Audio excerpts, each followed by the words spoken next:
Yo, did you know that 80% of game devs are targeting the PC market, double that of any console? And this number's going up every year despite PC gaming being dead. Oh, you didn't know that PC gaming was dead?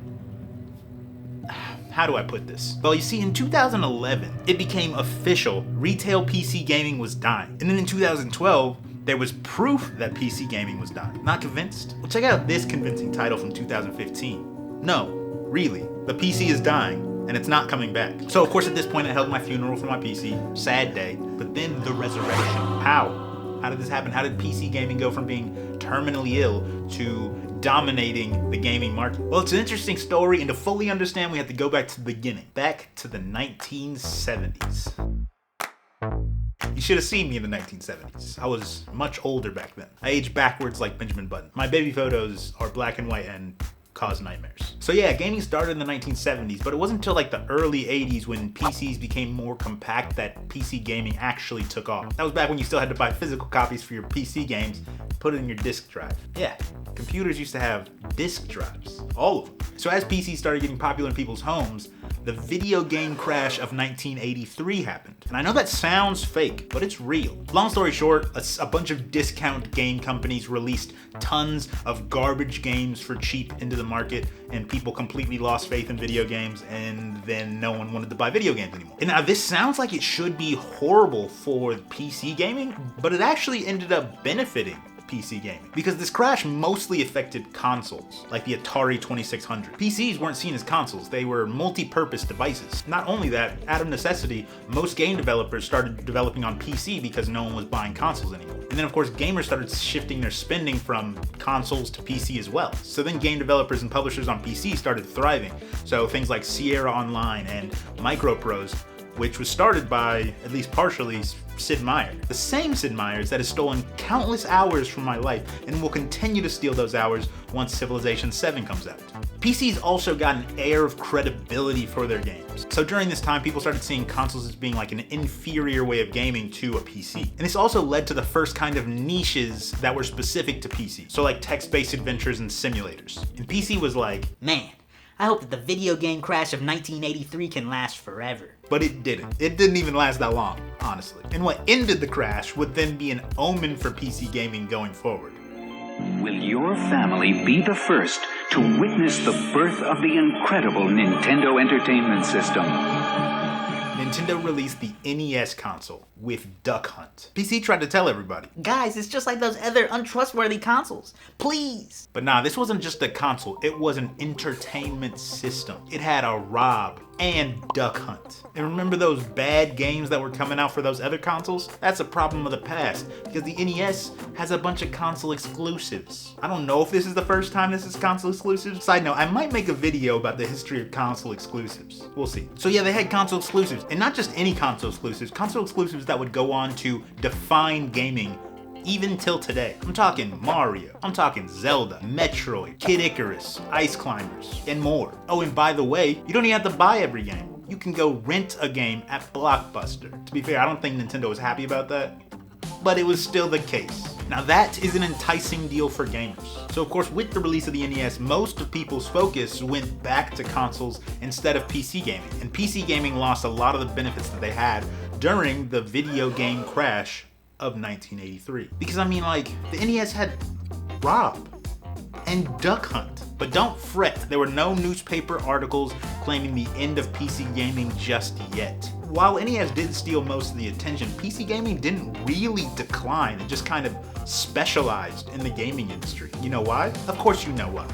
It's because of nerds like you and me, the video game enthusiasts. PC gaming offered a deeper experience with RPGs like Bard's Tale, simulators like Flight Simulator, strategy games like SimCity, and FPSs like Wolfenstein. And because PCs had stronger hardware than most consoles, some of those genres are almost specific to PCs. And this kind of gave PC gaming a space of its own to move forward in the industry. And then the final reason why PC gaming kind of stayed strong throughout the rest of the 80s and then into the early to the mid 90s is because, well, you know who it is.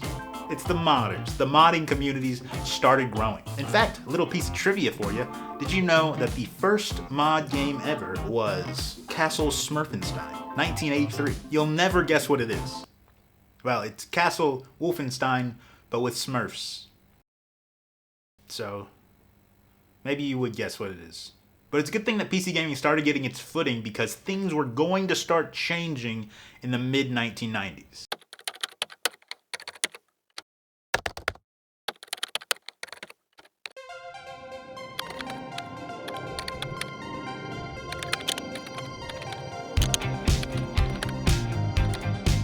PC gaming didn't really take a huge decline, but it did start having a lot of stuff working against it. The PlayStation came out and the Nintendo 64 came out, leading to a slew.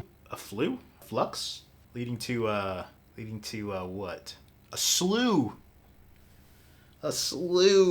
and Nintendo 64 led to a slew of console exclusive games. So games like 007 and Final Fantasy were a huge reason for gamers not to be on PC anymore. Consoles were also much cheaper than buying a PC, because buying a PC, especially at the time, was also maintaining a PC, and with technology advancing so fast, you had to buy a new GPU like every year, it seems like. And GPUs were very expensive, so PC gaming was a much more expensive hobby in the 90s than it is today. And it's expensive today. I mean, like, especially if you want to stay up on the highest GPUs.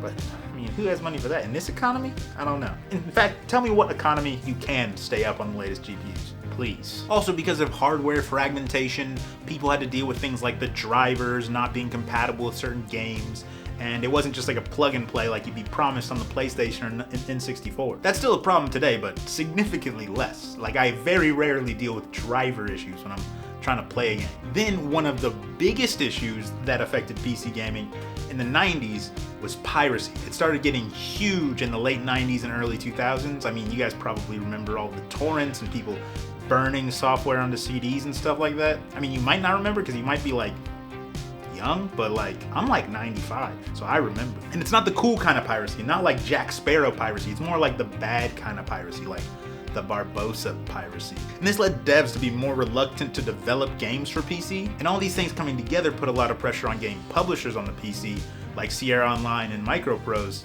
to go out of business, which sank PC gaming even lower. And the final straw that broke the camel's back, as it were, the PlayStation 2 was released in 2000, which it's still the highest selling console of all time. That's crazy. Like, think about how much bigger gaming is today than it was in the year 2000, and still no gaming console has outsold the PS2. That's wild. For that reason, I would say like the late 90s, early 2000s was probably the low point for PC gaming. It had its highs, of course. Half-Life came out, Counter-Strike came out. Comparatively, that was probably a low for PC gaming. This is also probably when the narrative started shifting to PC gaming being a thing of the past, which, to be fair, probably believable to me at the time. I mean, everyone's playing PlayStation 2, and Xbox is soon to follow, and Nintendo GameCube is coming. So I mean, like, it did seem like the way the future was going is that consoles were going to be the primary way people were playing games. But you know who didn't think that? Modders. Modders are always around. Good job, modders. But in the early 2000s, things did start happening.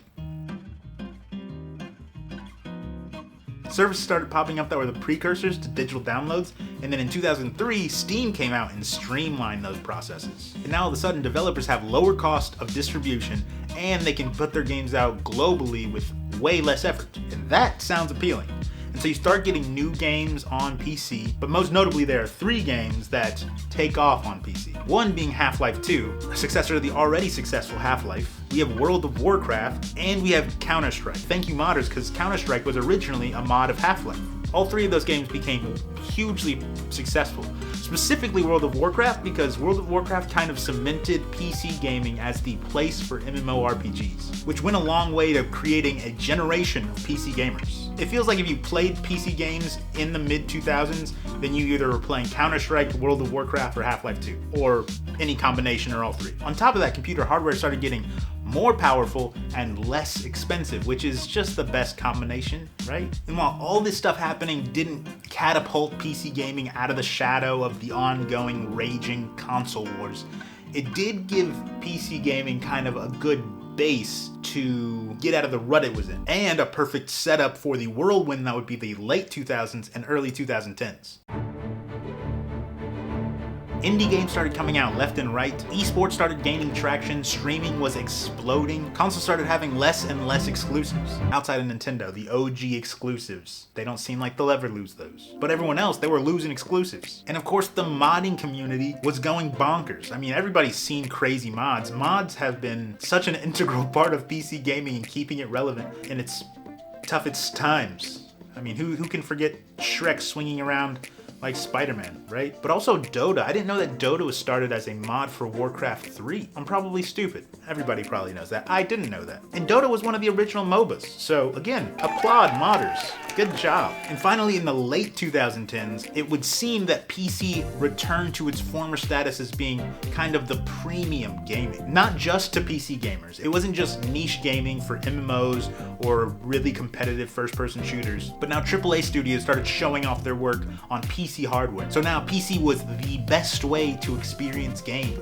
even if it might be a bit expensive. And this feeling, this sentiment has just continued to grow over the years. I mean, have you seen the Final Fantasy VII Rebirth discourse about the port to PC? People are losing their minds about how good it looks now that it's on PC. And now as of 2024, according to MoneyInc.com, 60.19% of gamers play on PC and only 56% play on console. Now obviously people can have overlap, it's not gonna add up to 100. I play on PC and console, so. But the point is, more people play on PC than on console, which, if somebody told me that in 2005, 2006, that PC was going to be the dominant console in 2020, I would have been surprised, because consoles were just so dominant for so long, it felt like. So where does PC gaming go from here? Well, I think it's obvious. PC gaming is dying. Nah, but I think that PC gaming is still on the rise, especially if you consider all these new handheld PCs with operating systems that can give you like a console-like experience, kind of blurring the lines between what is a PC and what is a console. For me, it seems like the sky's the limit with PC gaming. And one thing seems to be fact. PC gaming isn't going anywhere as long as there are modders. So yeah, don't change, modders. Great job. Any case, my name is Terrence. I'm gonna keep playing games till I find the perfect one. Peace. Lerv.